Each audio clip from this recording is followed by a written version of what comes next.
Welcome back to the deep dive. So if you've ever wrestled with English, you'll know this feeling.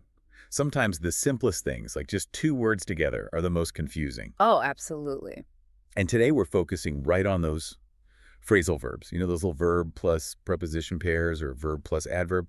They look innocent enough, Uh-huh. but then they combine and suddenly mean something completely different.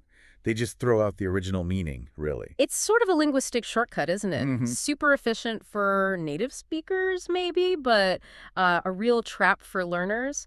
The sources we looked at show they're just masters of stretching meaning. Meaning stretching. Yeah, like the exact same words get used in totally different ways depending on what's going on around them. Linguists call it polysemy. Polysemy, right. And it means that trying to figure out, say, hold plus up by looking up the dictionary definitions, well, it pretty much gets you nowhere. You have to rely, like, entirely on the context. Okay, so that's our mission for this deep dive, Ed. Yep. We're going to unpack, what, 6 really common phrasal verbs That's the plan. and show just how much their meaning can shift. We're not just, listing definitions like a dictionary. We want to try and find the common idea behind them, maybe. Yeah. Understand why English reuses these little phrases for such big ideas. Yeah, get those aha moments going. Exactly. Okay, let's start with to bring down. Good one to start with. Bring down really shows that move from the physical to the more abstract. If you look for the connection, it's always about causing something to move from, like, a higher state to a lower one. Higher to lower. Okay. Whether that's literally falling down or figuratively, Yeah. becoming less. And I guess the most common abstract one, maybe in business or economics, is about reduction. Lowering numbers. Exactly that. Decreasing a quantity or a price or a level.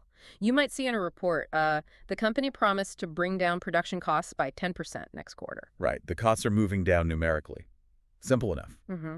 But then you switch to the physical world and it gets very literal, very fast, like actual force causing something to collapse. Yeah, think about storm damage. The high winds were strong enough to bring down several old trees in the park. That's physical collapse, a literal lowering. And here's where context just completely takes over. You take that basic idea moving from high status to low status and apply it to politics. And suddenly it's huge. To bring down can mean to defeat or overthrow a government, a leader.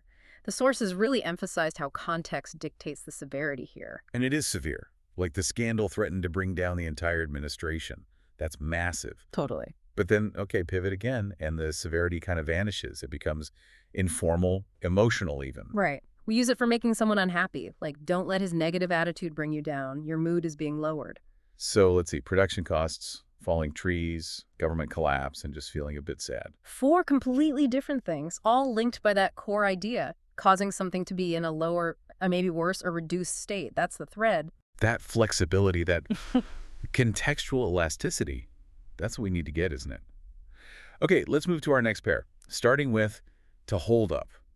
Now, if bring down was about things failing or falling. Then hold up is sort of the opposite, right? It's fundamentally about maintaining something, keeping its structure or position, often against some kind of force or resistance. Oh, maintaining structure. And the most literal meaning shows that perfectly. Physical support, like these ancient pillars hold up the roof of the temple. Simple. They're stopping the roof from falling down, resisting gravity. Exactly. That's the base meaning. But then, what happens when you apply that maintaining position idea to things that should be moving, like traffic?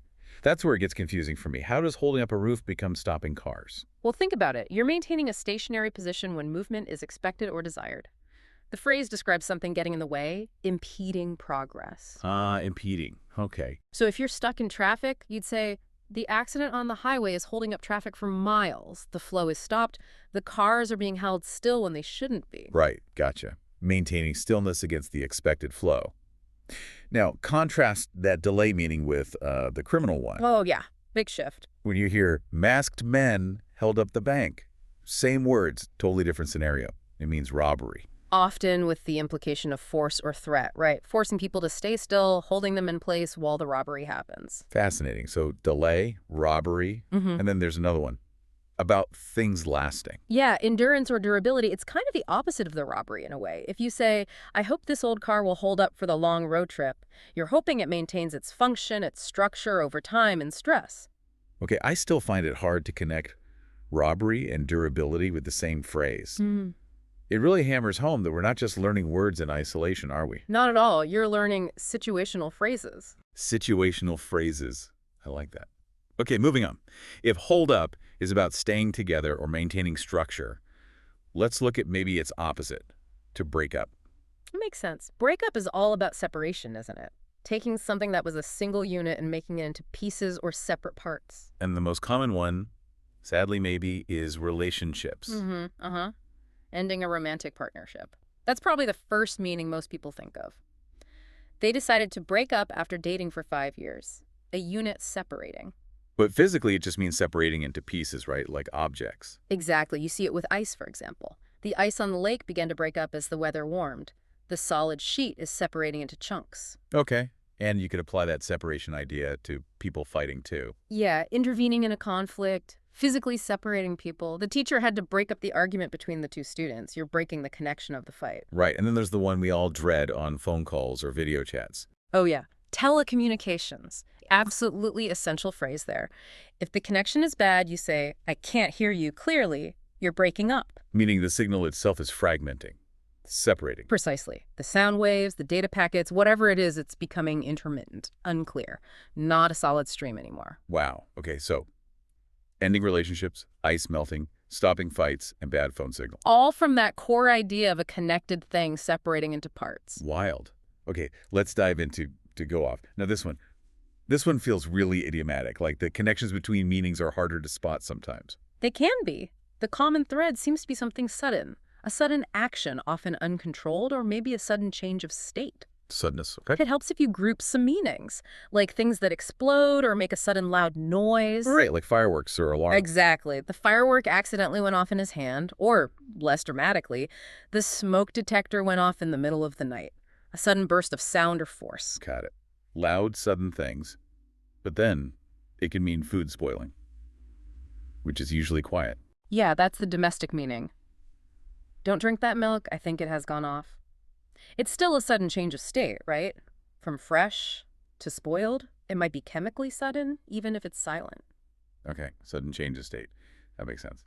What else? Well, there's leaving suddenly, departing without much warning. He went off without saying goodbye to anyone. Ah, like a sudden departure. Mm-hmm. And then there's the very common one for utilities or machines simply stopping function. Oh, right.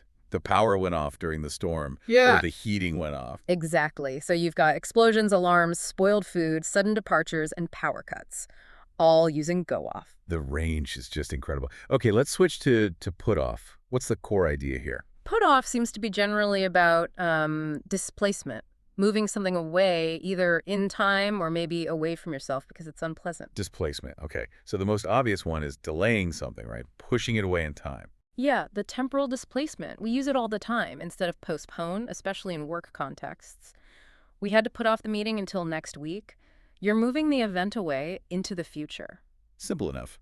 But then there's the meaning of being discouraged or repelled by something.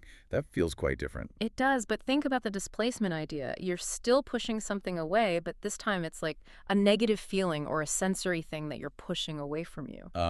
Okay. Yeah. Like your example, the smell of the old fish market really put me off my lunch. Exactly. It's a visceral reaction. The smell is pushing away your desire to eat. It's displacing your appetite. That makes more sense now. It's a different kind of displacement than just rescheduling a meeting. Right. And it works for focus, too. The sources mentioned using it for distraction, like, please don't talk to me while I'm working, it puts me off. The noise, the interruption, it's pushing your concentration away, displacing your focus. Okay, delaying, repelling, distracting, all forms of putting away. Got it. Right. Right, last one, to take off. This one feels very dynamic, lots of movement. It really is. The core idea often involves rapid separation or maybe upward movement or just starting something quickly. Dynamic removal, perhaps. Okay, so literal separation is just removing something, right? Like clothing. It was hot, so I took off my jacket. Simple removal. And then there's the very common meaning for airplanes. Flight. The plane is scheduled to take off in 10 minutes. Leaving the ground, upward separation. Both involve leaving a surface, often quickly. But then it completely shifts, doesn't it, to mean sudden success? It does. That rapid ascent idea becomes figurative. When a product or a career or an idea suddenly becomes very popular or successful, we say it took off. Like the new product really took off after the celebrity endorsement. It ascended quickly in popularity. Exactly. Rapid success. But wait, there's more. It can also mean just leaving a place quickly, like running away. Oh, right. As soon as the bell rang, the students took off for the playground. Rapid physical departure. Maybe not upwards this time. Mm-hmm. And finally, kind of counterintuitively sometimes, it means deducting money. A discount. Ah, the store offered to take 10% off the original price, removing part of the price. Rapidly lowering the price, you could say, taking it away from the total. Okay, so removing clothes, plane flight, business success, running away fast, and getting a discount. All take off. It covers a lot of ground. It really does. So we've gone through just 6 verbs, and what did we find? Like 20, maybe more, distinct meanings. At least. But the key thing, the real insight here, isn't memorizing all 20 meanings, is it? No, definitely not. It's realizing that the meaning isn't fixed at all. It completely depends on the situation, the context, the words floating around it. Precisely, which means, mastering phrasal verbs isn't just about flashcards and lists. It's more about developing a feel for that core concept, the connecting idea. Like seeing that bring down always involves some kind of lowering. Exactly. Once you grasp that, you can see how it applies to costs or trees or governments or even just your mood. Understanding that underlying logic, that's how you start to really use them effectively and tap into the expressive power of English. That's the goal, right? Don't just learn the phrase, learn the framework it operates in, the context. You got it. Okay, so here's a final thought to leave you with. We've seen how English uses these incredibly short phrases, just adding a tiny preposition or adverb to create wildly different meanings. It's a massive reliance on shorthand, on context. Super efficient in a way. So what does that tell us about the language? How much does it build for speed, for native speakers to convey complex stuff really quickly using these shortcuts? And how much mental processing are we saving or demanding by relying so heavily on context? Something to think about next time you read or chat. Be aware of that context. Definitely something to mull over. Until next time on The Deep Dive.